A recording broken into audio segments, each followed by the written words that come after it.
here's David Williams, sitting here at a very important topographical point in Seattle, which maybe we'll have time to explain. He will later. But here he is. This is his book, recently out. What does it say? It says, Too High and Too Steep. So he's done a wonderful job of elaborating the topographical changes in Seattle. And people love his book. And so now we've asked him to actually summarize it, one of his hour-long lectures, into 7 minutes. David, it's yours. Go ahead. Basically, what I do is tell the history of Seattle through the lens of its topography. How have we shaped the land, and how has the land shaped us over time? So I look at 3 big projects: the filling in of the Duwamish Tide Flats, the landscape between Beacon Hill and West Seattle, that historically for half the day would have been underwater at high tide, and at low tide water flowed out and left an expanse of mud.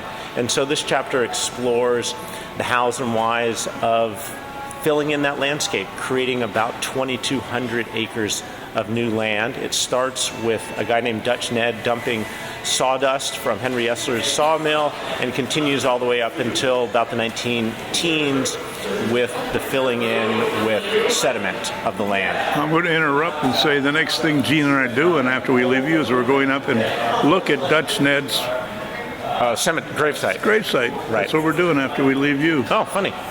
Because we did a story on him, but I'm sorry for interrupting. No, Number it's okay. two. Number 2. So the other big thing I look at is the building of the Lake Washington Ship Canal and the building of the locks, an idea that started in 1854 when Thomas Mercer said that you should connect Lake Washington and Puget Sound via the lake that he's sitting on that he names Lake Union.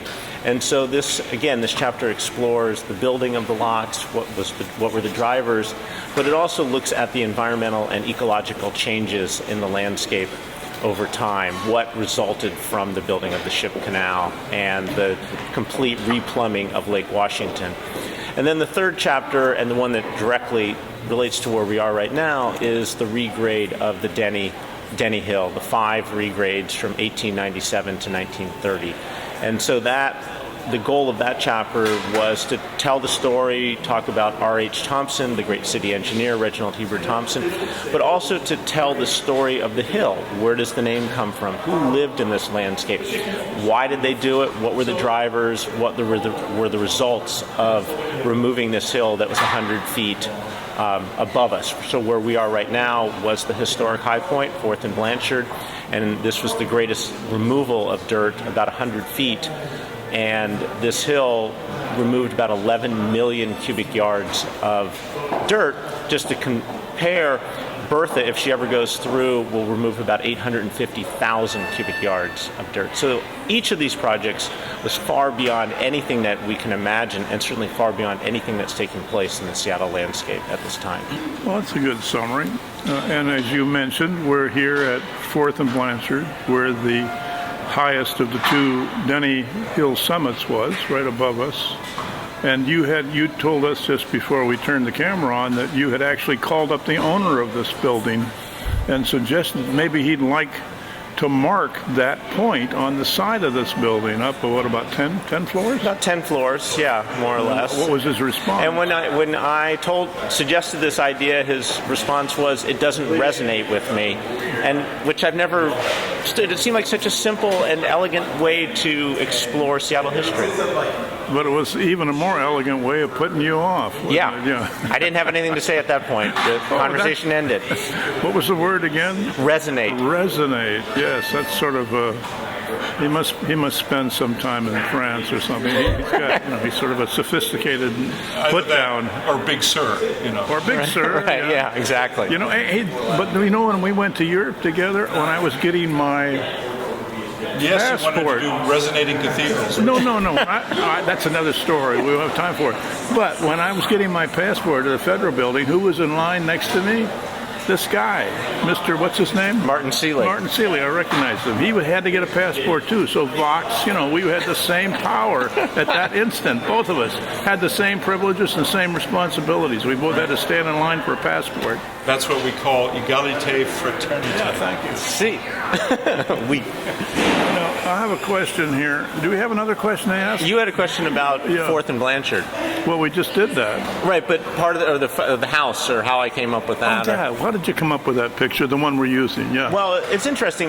One of my goals in the book was to put people in the landscape. And so I thought what I would do was choose one intersection on Denny Hill and do research to figure out who lived there, what were their stories. And there were two brothers who had houses here, Anson and the two Burwell brothers. And in my research, I found that one of their descendants, a man named John Goff, was living in California, and I tracked him down, and he was kind enough to send me a series of photos of the house, the interior, and such. And so I went with this one because it was really the only good photo I had of a house on Denny Hill, but I think it really exemplifies the type of houses that were on the hill. It was this very nice neighborhood, beautiful houses. Well, there was a lot of nice houses, yeah. We've done a few stories over the last 30 years on houses, and I agree with you. They are hard to find, but there are a few.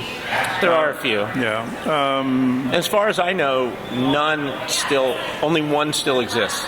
From Denny Hill. Oh, yeah. You mean, I know. Why don't you quiz me? Ask me, So Paul, where is that? Paul, where's the one house I that think still you're exists? talking about the southeast corner of Bell and 2nd Avenue.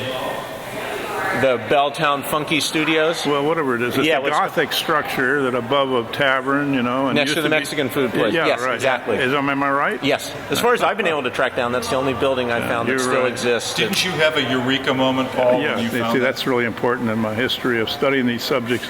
That was really what got me going, because I saw a picture of that thing, and I was always interested in where are all the pictures of Denny Hill. I couldn't Right. find any. I mean, the original neighborhood.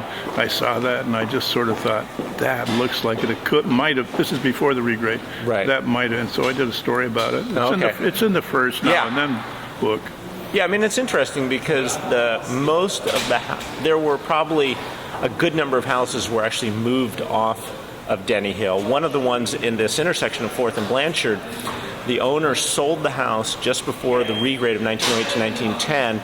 The house was then moved north, and during the final regrade, the 5th regrade, the house had to be moved again off a spot, but it was moved off and then moved back exactly where it was. Oh, okay. It became an So- apartment complex. When I was a kid, we'd go on vacations, and my dad would always ask us geography questions. And that was fun. We looked Right. forward to trip, not Yeah. so much to see nature, but to get Dad's questions so Right. we could perform for him. Right. Did your folks do anything like that? How does it that we have coincident interests? I think I got it through my mom. As you know, she's interested in history, and that Written love, several books. Written several books, and that love of history just sort of came down to me. And yeah, to me, it's a way to connect to the place and develop a deeper relationship to the place I live. And What was your eureka moment in deciding upon what topic to take on? I was actually meeting for this book. I wanted to do a book about what were the stories just under the surface of Seattle, and I was meeting with an archaeologist who works on the Alaskan Way Viaduct, and he said there really aren't any great. It's not like we have a Pompeii underneath us, but what's really interesting is the landscape and the change that we've done to the landscape. And when he said that, I was like, oh, it clicked into place. Like, yeah, you're right.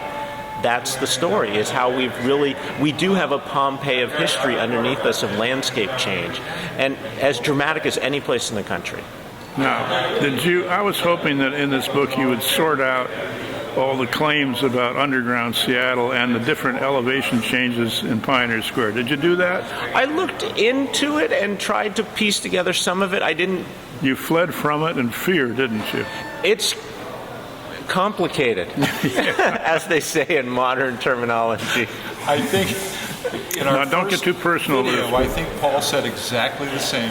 What? You used exactly the same as you said. Complicated Yeah, right. Yeah. history of underground. Well, Seattle. I think I mean, there's a Greg Lang perhaps would be the person to do that more detailed demystifying of that, but he's I mean, not done you it can yet. you can find the map. I mean, I put together a map that shows how much the land was changed in elevation through that area. But part of it is I know where it ended up. I don't necessarily know exactly what all the original elevations were. Yeah. And I think, I mean, the same thing with the Denny. There's so much we don't know about Denny Hill, Yeah. as you well know. What is the greatest loss in your mind? Many of us mourn the Seattle Hotel in Pioneer Square. He's leading you to the Denny Hotel, I think. Maybe Yeah. I could be. I think Denny Hill, the hotel would have been amazing to have been able to come to Seattle. Actually, I'll say the little trolley up to the Denny Hotel. I would have loved to have ridden the little 1 block long trolley Yeah, that they could Moore have put it built. on a scaffold, right? Yeah, I mean, it was probably better than any of the modern trolleys that we have going in Seattle. At least it went from point A to point B and you could use it, unlike the new ones. But that's a whole nother issue we don't need to get into. No. What's next For me, for you? I'm actually just finishing up a book of walks around Seattle that weave together human and natural history. So there's, for instance, I have a walk that explores Denny Hill, what was here. So it takes stuff from Too High and Too Steep, a previous book, Street Smart Naturalist, and other just walks I've done around Seattle. And Didn't you do walk books before? Haven't you? I did a field guide before, and I've led walks for years, but this idea is really to, again, So, look how fit he is, Gene. That guy can walk. He's really fit. but again, it really does boil down to, well, two things in what I'm interested in is one, and I think you all have the same thing, is having people reconsider places they've walked by every day and never really thought about the story of that place.